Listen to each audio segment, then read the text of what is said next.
بسم اللہ الرحمن الرحیم۔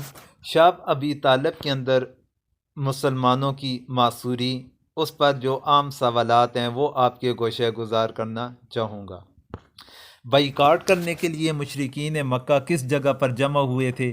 یہ وادی مسخف میں حیف ابی کنانہ کے اندر یہ جمع ہوئے تھے، اور وہاں پر جمع ہو کر انہوں نے بائیکاٹ کرنے کے بارے میں فیصلہ کیا تھا۔ یہ بائیکاٹ کن کن کے خلاف تھا؟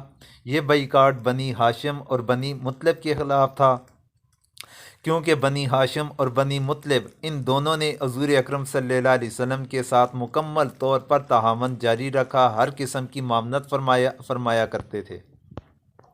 بائیکاٹ ختم کرنے کی مشرکین کی شرط کیا تھی؟ کہ حضور کو ان کو قتل کرنے کی غرض سے ہمارے حوالے کیا جائے، یہ انہوں نے شرط لگا رکھی تھی۔ یہ صحیفہ کس نے لکھا تھا؟ منصور بن اکرمہ نے لکھا تھا یا نضر بن حارث نے لکھا تھا؟ یہ دو مشہور نام ان کا تذکرہ کیا جاتا ہے، ان کے علاوہ بھی کچھ ناموں کا تذکرہ تاریخ کی کتابوں کے اندر ملتا ہے۔ اس معاہدے پر حضور کا رد عمل بدعا کی تو اس کا ہاتھ شل ہو گیا تھا، صحیفہ لکھنے والے کا۔ پھر معاہدہ کدھر لٹکایا گیا؟ خانہ کعبہ کے اندر لٹکایا گیا تھا۔ شاب ابی طالب میں معصوری کا آغاز کب ہوا تھا؟ 7 نبوی محرم کی چاند رات کا یہ واقعہ ہے۔ دوران معصوری حضرت خدیجہ کی طرف گیہوں کون بھیجا کرتے تھے؟ ان کا بھتیجا حکیم بن حزام بھیجا کرتے تھے۔ دوران معصوری بنو ہاشم کی طرف گیہوں کون بھیجا کرتا تھا؟ الشام بن عمر۔ حضرت خدیجہ کا بھتیجا یہ حضرت خدیجہ کے لیے بھیجا کرتے تھے، حضرت حکیم بن حزام، اور الشام بن عمر یہ بنو ہاشم کے لیے بھیجا کرتے تھے۔ ان کے اندر اس لیے تھوڑا سا فرق ہے، 2 نام مذکور ہیں۔ حکیم بن حزام کو گیہوں بھیجنے سے کس نے روکنا چاہا؟ ابو جہل نے۔ حکیم بن حزام اور ابو جہل کے درمیان کس نے مداخلت کی تھی؟ ابو البختری نے مداخلت کر کے ان کے درمیان بیچ بچاؤ کروایا تھا۔ معصوری کب ختم ہوئی؟ محرم 10 نبوی کو۔ صحیفہ چاک کیے جانے کا اصل محرک کون تھا؟ قبیلہ بنو عامر بن لوئی کا الشام بن عمر تھا، کہ جو بنو ہاشم کی طرف گیہوں بھی بھیجا کرتے تھے، یہی اس کے اصل محرک بھی تھے اسے چاک کرنے کے۔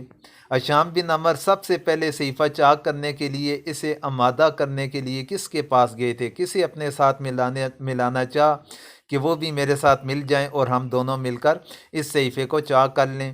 زہیر بن ابی امیہ مخزومی کے پاس وہ گئے تھے۔ الشام بن عمر اور زہیر بن امیہ مخزومی کے بعد کس کو آمادہ انہوں نے کیا تھا؟ پھر مطعم بن عدی کو انہوں نے آمادہ کیا تھا، اپنے موقف کے اوپر انہیں قائل کر لیا تھا۔ الشام بن عمر اور مطعم بن عدی کے بعد کس کو آمادہ کیا؟ ابو البختری بن الشام کو انہوں نے آمادہ کیا تھا، قائل کیا تھا۔ الشام بن عمر ابو البختری بن الشام کے بعد کس کو آمادہ کیا؟ زمہ بن اسود بن مطلب کو انہوں نے اس بات پر آمادہ کیا۔ جب ان کی تعداد 5 ہو گئی تو انہوں نے کس جگہ پر بیٹھ کر مشاورت کی؟ یعنی یہ آپس کے اندر جنہیں آمادہ کیا گیا تھا، حضرت یہ الشام بن عمر نے اپنے ساتھ 4 ساتھی اور ملا لیے، ٹوٹل ان کی تعداد 5 ہو گئی۔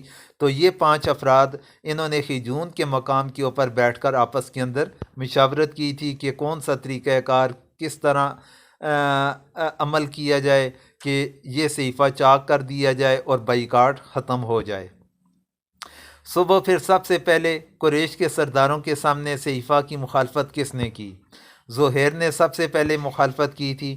زہیر کی مخالفت ابو جہل نے پھر کر لی، کہ زہیر کی مخالفت ابو جہل نے کی تو زہیر کی حمایت کے اندر زمہ بن اسود انہوں نے حمایت کی، پھر ابو البختری نے حمایت کی، تو پھر الشام نے حمایت کی تھی۔ یہ ان کی آپس کے اندر مشاورت تھی، اسی مشاورت کے نتیجے کے اندر طریقہ کار طے کیا تھا کہ وہاں پر سب سے پہلے زہیر بات کو اٹھائیں گے، تو مشرکین مکہ والوں میں سے اگر کسی نے مخالفت کی تو پھر زہیر کی حمایت کے اندر ایک جگہ سے زمہ بن اسود کھڑے ہو جائیں گے، پھر اس کے بعد ابو البختری کھڑے ہو جائیں گے، پھر الشام کھڑے ہو جائیں گے، انہیں دیکھا دیکھی کہ اور ان کی حمایت کرنا شروع کر لیں گے۔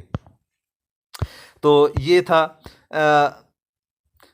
معصوری کے حوالے سے شاب ابی طالب کے اندر عام اور معلوماتی سوالات جو آپ حضرات کے سامنے میں نے ذکر کیے ہیں۔